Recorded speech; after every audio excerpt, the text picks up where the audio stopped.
business and trade, we need to have women and youth acquire new skills to enable them tap the opportunities that have emerged. We need to look at taxation in the area of business. We also need to look at enabling women and the youth acquire IT to be able to transact in the new era of post-COVID. We also need to revisit the whole formalization approach. So many young people and women have established businesses, but they are not able to benefit from formalization. For example, women are not able to access affordable credit. They are also not able to exercise their property rights.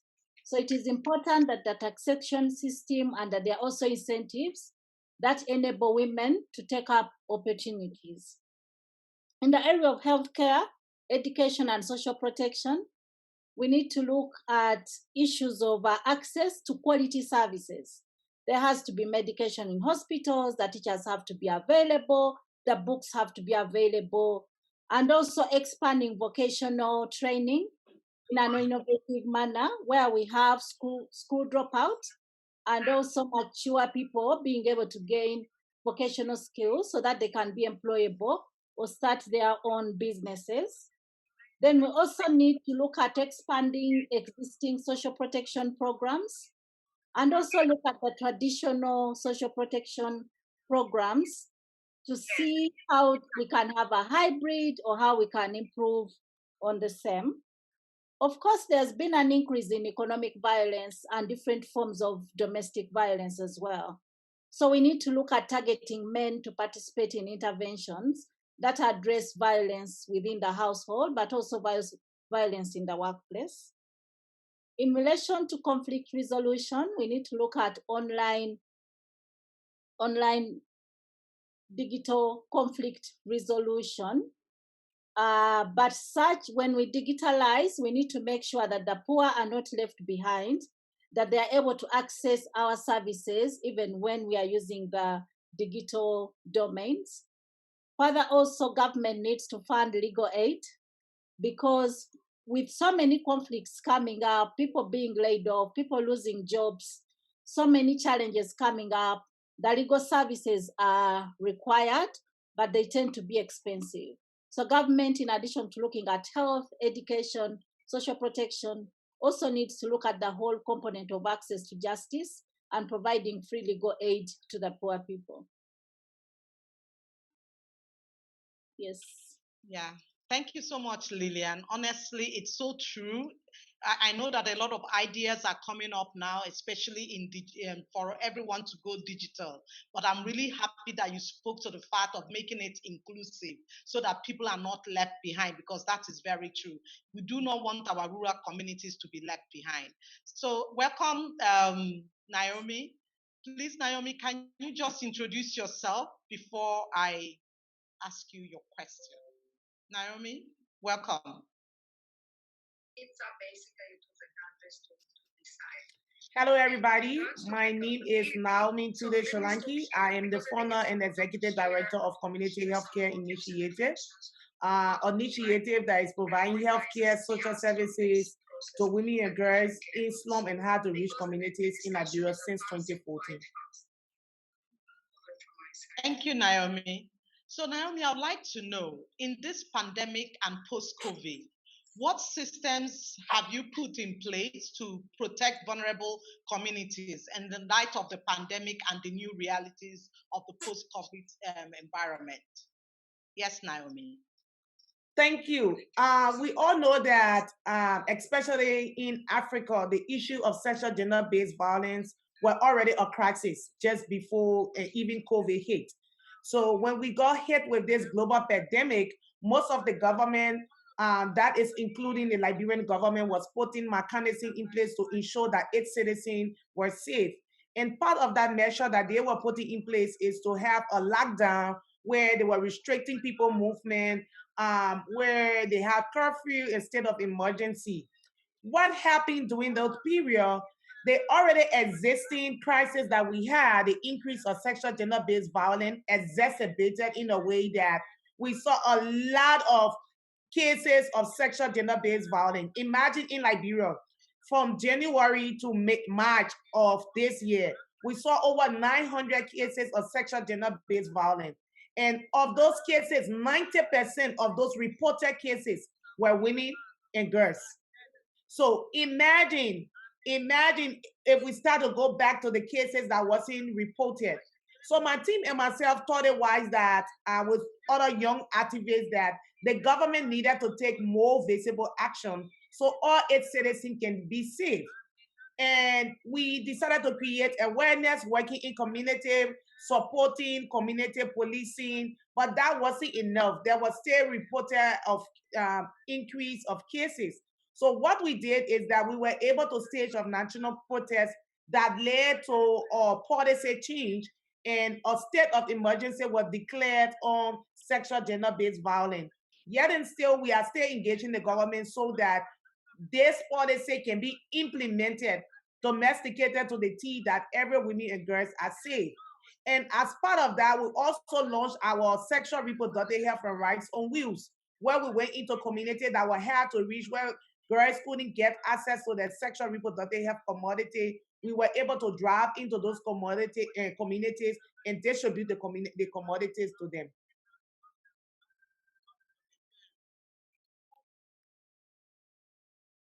Thank you, Naomi. Thank you so much. Honestly, a lot has been happening all over Africa, and it's really interesting to hear about the creative ways you were able to solve the problem of rape and the problem of women, keeping women safe.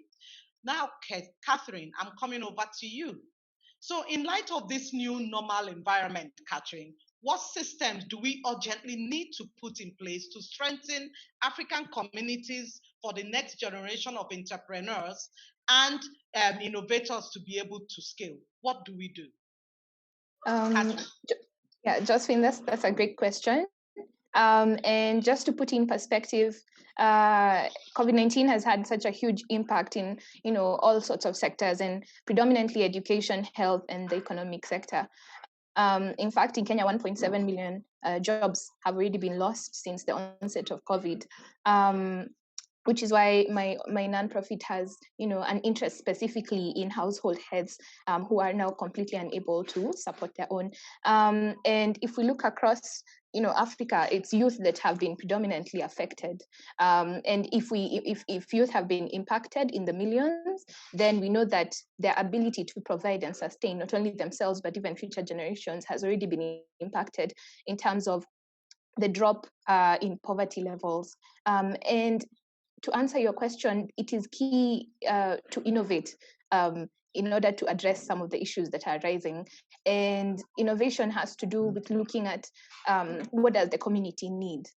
And the government looking at what do the young people within the community need themselves, and international organizations looking at what are states doing to connect with the young people within their own communities. And so it's multi-level sort of intervention. And I think something that is very key to notice is the interconnectedness of issues that has come up during COVID. Whereas before we'd have even different, let's say, ministries looking at, let's say, public health as separate from being the main work of the government. Now it's key in terms of economic development. And so health and the economy have become interconnected. And another thing to look into is what are the behavior changes that are existing. In order to innovate, we must understand then how can we address the exact needs of that are rising within the communities. And so when we look at how to strengthen African communities and specifically the next generation of entrepreneurs and innovators, specifically to scaling, we're looking at how can we now create systems or even get deeper into the existing systems such that we don't have to recreate solutions that already exist, because what we currently have is a need for rapid intervention where we don't take too long to think about what is the solution we need, but we actually are on the ground making those interventions. And for example, in Kenya, we have the M-Pesa system, which is a cashless payment system that has existed for very long. And in order to innovate, we don't need to necessarily create something separate. We can easily look into that M-Pesa cashless system and create, let's say, even other systems that tap into it. So what do people need within the communities? They need food. Can we deliver this food? Can we reach them through the existing system, through government systems, through local systems, through community systems? Can we tap into young people like ourselves, the change makers, who are already boots in the ground? And this is specific to government. Can government tap into the young change makers that are already on the ground? And so scaling, when I think about scaling, I don't think of creating new systems. I think of tapping into existing systems, and maybe these systems being digitized, because that is generally the direction that we've all been pushed into, thrust into. And I think the final thing is just ensuring that is there training, is there adequate training, and not just training, but training that ends in financing, so that whatever we're able to train the youth, whatever skills we're able to impact in them, they're able to implement, whether through self-creation and innovation and entrepreneurship, or even just going back into the formal job market. So I think those are the different ways that we can look at that. Thank you so much, Catherine. Honestly, it's important that our young are really co-creating in the system, and also looking at issues of how can we map and understand what are the issues, what are the problems, what are their needs. And because in that mapping, we are now able to connect them to the necessary resources they need to even innovate and then get to a space where they want to now scale their plan. So I'm moving on to John now. Thanks, Catherine, because John is in the educational field, and I know that you have met a lot of leaders in this field. So John, I would like to know from you, what systems do you think leaders should put in place to adapt to the changing landscape caused by COVID-19? Thank you. John. The first question about the question is, who are the leaders? Who are the leaders? And my proposition is that the change makers are the leaders, and that we have to lead. We can't wait for the leadership to lead. We're going to have to lead the leaders. And in order to do that, we must do a stock take of what the asset register is in the community. And we will be surprised at how many assets there are in the community. So if we stop seeing children as needing to somehow be educated, but rather see them as potential innovators, and we flip this Western assumption that cognitive development has to precede anything else, and we activate children and teachers, and we make schools the center of community, even if they're under-resourced. Whatever they have is better than what isn't there. Whether it's a building with nothing, that's a starting point. We talk about vocational training, it's got to happen in those schools. The schools have got to become hubs. We've got to empower children to actually become our teachers. They say it takes a village to raise a child. I say post-COVID-19, it takes children to develop a village. And we've got to actually see the asset value of the young. Now, to empower them, we must make sure they have a cell phone. Children need to have access to the internet. It doesn't matter all the fears and the risks we impose on that. We've got to have data available, and we've got to have our children as gatekeepers of their own learning. We've got to stop the idea that teachers and schools gatekeep children's learning. The rest of the world has abandoned that. And whether it's a rural community or an urban community, if there's one cell phone per family, we can teach families how to share a cell phone as a starting point. And then we can enable them we should be incentivizing the use of cell phones. We should be actively persuading people to give us data, especially in rural areas. We cannot say shame poor rural areas. They don't have access. That's the narrative that has to change. We've got to prioritize access to information, but not just to information. Why are change makers the outliers? Surely the narrative for the rural areas should be everyone's a change maker. And we flip the narrative of imagining that 1 in 50 people becomes a change maker, and we create support groups, coalitions of NGOs anyone working in the area, put their hands up. And we should be facilitating forums, conversations, whether it be gender-based violence or whether it be access to the internet. Who can help? How do we activate? How do we find our voices to speak truth to power? And how do we invite children into that space? Because the one thing we know about our bureaucratic leaders is they don't know what to do when young voices speak to them in volume. They then anticipate their future electorate. And we've got to leverage that. We don't have time for incremental shift. We have to revolutionize the shift. So I finished by saying children and schools at the center of change. Expectations that children become innovators rather than accumulators of knowledge. Let's challenge that old curriculum and flip it so that we actually saying every child's a science citizen. Every child is a science activist, aware of what water quality looks like, aware of what the issues of water quality in our communities are. We've got to ourselves as leaders embrace that transformation, change our language, and invite, advocate, encourage, pressure, and squeeze where we have to bring the change. Thank you so much, John. Honestly, you just made my day, because I remember at Ashoka Africa when we launched the Changemakers schools, this is exactly the philosophy. We want to flip learning. We want to elevate the way young people learn and the way they handle knowledge. It's not about pushing knowledge down the throat of children. It's about creating that enabling environment where we are all learning together. Because children, as we know, they are not leaders tomorrow. They are leaders now. They are leaders today. That's very, very key. Thank you so much, John. So I'm opening the floor now, and I'm inviting questions from the floor. So please, let's ask our panelists questions. You have heard from all the amazing panelists. You've seen you've heard what they have, all their strategy and what they are doing creatively to address the pandemic. So please, what are your questions? What do you feel that we should do more? And how do you feel that we should engage with our various communities all over Africa? The floor is now open. Okay, go ahead. Make one more practical reality is that we've got to look at the land that is in the village, in the rural spaces, and we've got to bring the land alive. We've got to incentivize that. We've got to create our children of planting. We've got to get our hands back in the soil. So while the connection with the cell phone is critical, the hands in the soil is critical. We've got to create a regenerative mindset, and we've got to take that sustainable development pressure that we were spoken about in that keynote address and actually make it practical to show children what joy there is in planting.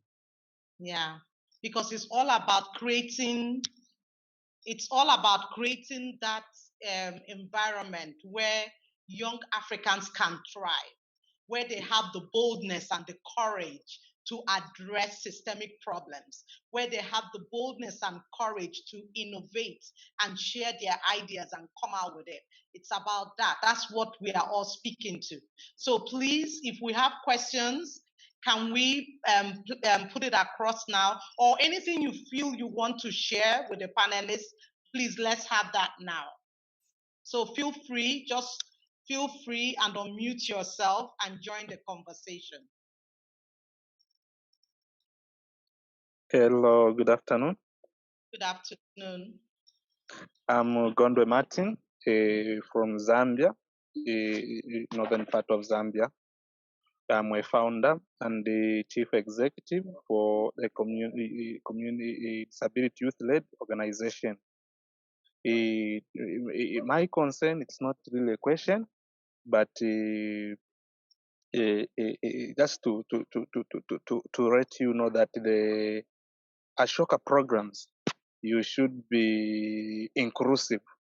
You should make sure that us persons with disabilities are not left behind, as the case in the case that as the current situation in Zambia, where I am now. As people from the disability community, we have been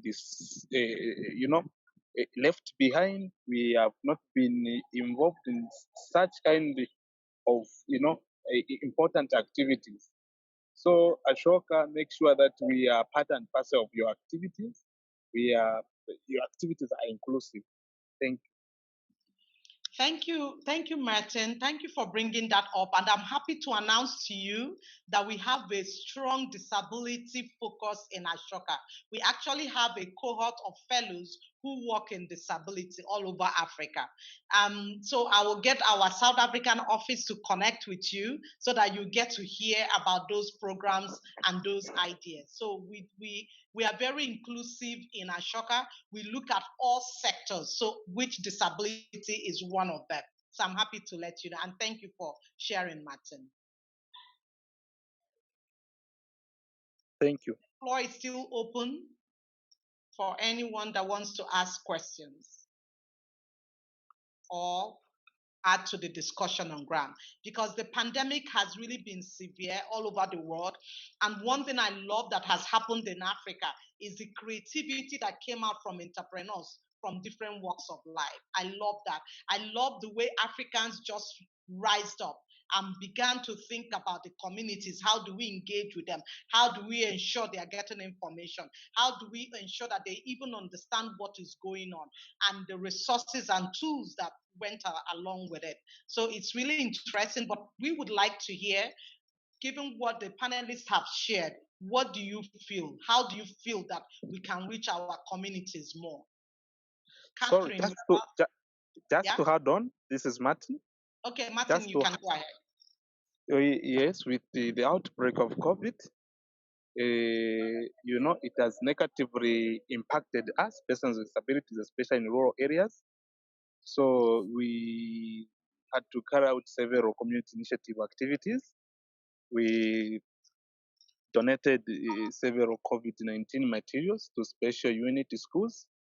And then currently we are into fish farming that will help us, persons with disabilities, especially the youth, to economically stand up. That's what currently we are doing. Thank you. Thank you, Martin. That's wonderful. Yes, Catherine, you wanted to say something, right? I saw you trying to unmute yourself. No, I think it's inspiring to hear how entrepreneurs like Martin have adapted to the impact of COVID-19 wherever they are, and not only adapting but being able to create solutions. In fact, I think even the idea of creating sources of revenue that are internal is something very key, especially to us entrepreneurs and social innovators, because you'll find you can find funding at this point, but then you're hit by a pandemic and you have to think on your feet before you can start to look for funding. And I think it's quite inspiring that Martin has been able to create even fishing as a source of revenue for his organization. I think it's something a lot of us have also tried and can borrow from him. Yeah, thank you so much. Yeah, another thing I observed during this pandemic is that it made Africa to look inwards. It made us look inwards to look at our resources. Prior to COVID-19, we were all like writing proposals, looking for funding outside, looking for partnership. But we also realized that most of those partnerships are usually prescriptive. They create a demand for a specific project that you're doing. But what happened in the COVID-19 space is that many entrepreneurs became very creative and they looked inwards, like the fishing and so many other tools that they had. And they were able to actually thrive by leveraging on the local resources that they had. And they were able to create engagement using those local resources. And that was truly amazing. It actually showed that Africans, we are resilient and we are ready to be so creative and open-minded and adaptive to any situation that we find ourselves. So the floor is still open for more addition. Josephine, Yeah. I'd like to add on our experiences in Uganda in the course of providing legal aid services, and the coming to play of COVID-19 meant that we could not access our clients directly. We could not go into communities to educate them about their rights or have meetings with employers or meetings with other complainants. So we've had to use toll-free lines, use SMS, and also it triggered our innovation around having the app that enables our clients to access our services through using the mobile phone. So it is true that the whole issue around COVID-19 forced every one of us to think outside the box and ask ourselves, how do we continue offering the same service, but in a different form? Actually, the app we are talking about is part of our bigger legal aid information system. We had a legal aid information system, which when a client comes, you're able to record their information, open a file in their face. But with COVID-19, we need to go digital. So that is the experience I wanted to share as well. Thank you so much, Lillian. You know, in going digital, so many of us forgot the power of bulk SMS and how we can use SMS to actually communicate and get people to understand our work, our strategy, and also get information to them. It's really interesting to hear that you were able to leverage on that SMS platform, because even now, we know that many of our rural communities are also caught up when we talk about Zoom. Because many of the rural communities, even the data, they don't have it, and they don't understand how they can connect with us. So it's important that we look for all those platforms. One thing about SMS, every phone can have it. So you are able to pass information and knowledge through SMS, even in the pandemic. I know a lot of organizations use that to pass information during the pandemic, and they are still ongoing. Thanks so much for sharing, Lillian. So do we have any other contribution from the audience?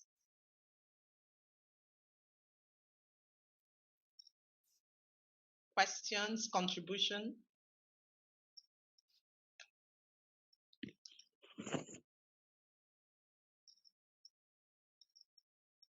Can anyone share what specifically happened in their own communities or is happening now from the audience?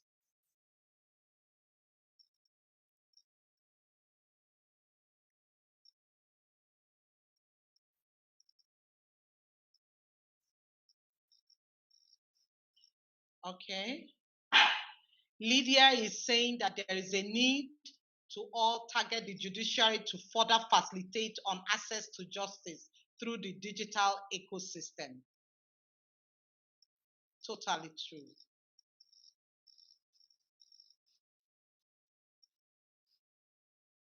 Thank you, Lydia. Lydia, do you want to talk about this? How do you think we should do that to facilitate it? Lydia. Thank you. Thank you so much. Just to build on what Lillian was talking about in terms of provision of legal aid through the online platforms, because it is important to also target the judiciary. And as change makers, we need to, there's need to think harder, how do we bring the judiciary on board to ensure that whereas as an organization like Platform for Labor Action has come up with a digital platform where the clients are able to still access a lawyer, because the lawyer is not the end to access to justice.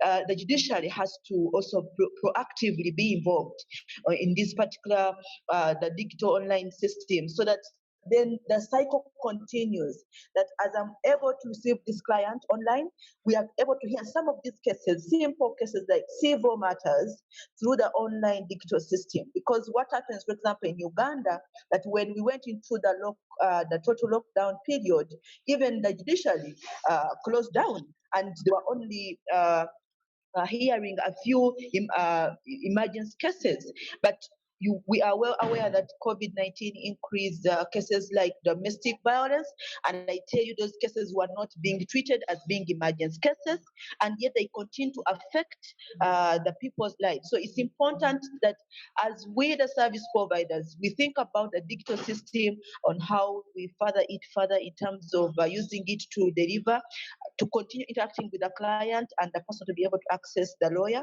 It's also important. It's also important for for the judiciary to be on board so that we are able to complete the cycle around this particular issue. Thank you. Thank you so much for sharing, Lydia. That's very, very important. Our judiciary must be carried along. They must be part of the conversation, and they need to, being able to facilitate access to justice through the digital ecosystem. We can't do it if our judiciary, they don't even understand and how to move on to that level of using the digital ecosystem to be able to defend the law and defend rights of people. So it's important that we actually make sure that our judiciary all over Africa is coming up the curve to understand how to use these tools. Thank you for sharing, Lydia. So do we have any other contribution? All right. So I would like to go around to our panelists now. And the question is this: how do we see our communities in the next 2 years? I'm not going to say 5 because things are happening in a force now. In the next 2 years, where do we, from your perspective and line of work, where do you see our communities going to? How are we going to interface with them? And how effective will all the tools that we are suggesting will be? So I'll start with Catherine. Thank you so much. Thank you so much for that question. I think 2 things stand out for me. The first thing being the interconnectedness of everything, in the sense that now the government needs the private sector needs the community needs their youth, and the youth again need the government, and it becomes a whole cycle. And I think this interconnectedness is something that has not been there before, but something that has completely become important and vital. If, for example, the private sector is to survive, it has to work hand in hand with the community, because the community understands its own issues. If the community is to survive, it has to prioritize its youth. If the youth are to survive, we have to train them, and the government has to train them. And so this interconnectedness is something that will continue, possibly 2 years in. This increased growth and sort of partnership with all the different sectors. And then the second thing is, I think behavior change is something that will continue to happen, in the sense that there is so much evolution with the COVID-19 impacts. So first we have the need for masks, and then next we have the need for washing stations, and these washing stations have to be on the different places, let's say bus stations. And so there's a lot of change in terms of behavior that has continued, that has happened and will continue to happen even in the next 2 years. And I think what is important is in communities, and especially innovators and entrepreneurs, looking at just 2 steps forward. How will the community change next? So that you understand what are the needs that the community will have, and in that way we're able to adapt and become the sort of solution that is necessary. But then I don't think you can look too far ahead, because the changes are so rapid and so often and so unpredictable in these times, that the best we can do is 2 steps ahead, and keep innovating and adapting. Thank you. And that's why I didn't ask for 5 years. I said 2 years, because we know that the changes it's like a force now happening all over the place. So it's important, yes, 2 steps ahead, and then we'll go back and we'll look at it and we'll check how effective it is. Then we'll innovate and move again. So I come to John. John, what do you think? Look, I think Catherine's absolutely right. It's in the interconnectedness that we will find strength. If we remain in silos and we compete in our silos and we become oppositional in our silos, we have no chance. The marginalized communities will be further marginalized. There has to be a delicate balance between collaboration and active voice. The active voice has to call out the truth to power. There's no question about that. And that's why it's so difficult, and that's why I'm saying if we do that in cross-cutting communities, where cross-generational, cross-educational, and we create forums. So invite people into forums. We should have more conversations than we've ever had before. And we should not have a conversation with a particular outcome in mind. We should have a conversation that keeps inviting people, like you've done today, to seek solutions and to share solutions. and then give permission. Say, well, why don't you do that? Why don't you take that piece of land? Why don't you get those people together? Why don't you write a letter to the authorities, which we'll all sign together? So it's about self-empowerment. If we're waiting for the Messiah here, we're going to wait a long time. 2 years, we're going to still be waiting. We have to actually become the change agents ourselves and realize that we have to accelerate as the change makers. And we should no longer measure our work in terms of what we've achieved. We should measure our work in how many change makers have we developed. If we can cascade change making by creating many Ashokas in the villages, many Ashokas in the schools, where we're just encouraging ideas, and we go from the fixed mindset, which has held us back as we've internalized colonialism and we've internalized the oppression of history. If we unlock that to say, we can do stuff, that's what COVID has taught us. We can do stuff. So let's continue that and accelerate it in a way that instead of us thinking we have to lead it, we unlock it and support it. Yeah. Thank you so much, John. Yeah, interconnectedness, breaking the silos, transgenerational leadership, and all that. It's so getting those active voices and collaboration into the space is wonderful. So, Naomi, in your own space, what do you feel? How do you see things moving on now? Naomi? Yes, thank you. Thank you, Josephine. And thanks to the previous speakers, John and Catherine. Just to add on to those amazing thoughts in envisioning what the world going to look like in 2 years. I think one of the things that we are actively going to see, we're going to see gender balance. We're going to see more women occupying those spaces that usually was occupied by men. We are going to see more young women defining those spaces and claiming those spaces. We are going to see the world revolving, like the young people going to take more leadership role. The young people are understanding the interconnectivity that she talks about, that Catherine talks about. It's something that has existed, but what has happened is that it has been marginalized and ignored. The young people are saying right now, you are going to recognize, or we are going to dismantle this systemic marginalization that has happened to all over the years, that we cannot claim our right, that we cannot be into those spaces, those demand safe spaces for us. And we are young, we are innovative, we have to change. We are the change makers. Invest in us because we're going to build back better. And the only way our country is going to build back better is that you have to recognize that the young generation is the replacing population. Invest in them so they are ready. And it is what we haven't been seeing. And because it is in the millennium era where it's easy for me to tweet and someone in South Africa know exactly what is happening in the digital world, it's connecting us in a sort of way that our advocacy is demanding those spaces, that the older generation is like, oh, we have to give change. It's a collective effort. We cannot do it alone. We got to do it collectively. And I think with that idea, in the next 2 years, we're going to see more collaboration. We're going to see more women occupying spaces. We're going to see equality at a very level, and it's going to progress as we go on. Thank you, Naomi. Equality, equity, getting young people into the space, it's very, very important. So I move to Lillian. Yes, Lillian? thank you. Yeah. Thank you, Josephine. I'm seeing a trend of increase in unemployment continuing to exist, and therefore we need solutions to address unemployment. We are seeing rural agriculture becoming very important as a form of occupation, and the need to recognize women working in rural agriculture and also enable them have some form of social protection. The increase in economic violence and domestic violence, we need solutions. We need both economic, we need socio-economic solutions, and we need also mental health related solutions to enable everyone cope with the challenges that COVID-19 and the lockdowns has brought about.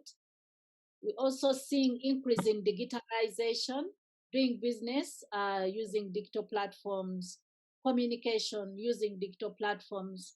So we still need to invest more in seeing that the vulnerable and poor people are able to utilize, they are not left out in the web around digitalization. We are going to see new forms of businesses emerging, and therefore new forms of human rights abuses will emerge. Therefore, we need to be on the lookout to ensure that we have solutions, or that businesses also adapt business for human rights principles. But also there is a reduction in funding for the work of social justice. So how are we going to address that, since with economic recessions, so many priorities are going to change? So how do we survive within these unclear circumstances? I'm seeing that trend as continuing for the next 2 years. Thank you. Thank you, Lillian. And I'm still going to keep you here because I have a question for you from the chat. Remember, your organization, you're working with the judiciary. So there's a question here with what Lydia shared. The person wants to know, what do you propose to get, how do you propose to get government to help with your amazing idea of making sure that the judiciary gets into the eco-digital system and passing law? How are you going to do that without, when you remember about our political parties and corruption? So how will you be able to address that? Okay, you want me to respond now? Yes, I want you to respond now. Yeah, of course, during COVID-19, innovations have been happening across the globe. The judiciary has also started hearing cases online, but also we see a new role emerging for lawyers in new areas on cyber crime, on ethics, on different aspects, where we all need to put our efforts to be able to survive within these new challenges that have come up. The judiciary is now doing video conferencing in hearing cases. It is a huge investment, so governments need to find resources to be able to invest in that. Thank you. Yeah. Thank you so much. Honestly, I would say that it's really going to be a wonderful thing if we can get our government to really be part of this amazing idea of ensuring that the judiciary actually moves into the eco-digital system when we are looking at protecting the law and protecting the rights of people, and getting them to do that and making sure that it's not interfered there's no interference from political parties or interference from corrupt places. So it will be amazing to have that. On that note, I really want to thank all the panelists for your wonderful ideas and for what you have shared with all the audience. It's been an amazing 1 hour. I really thank you.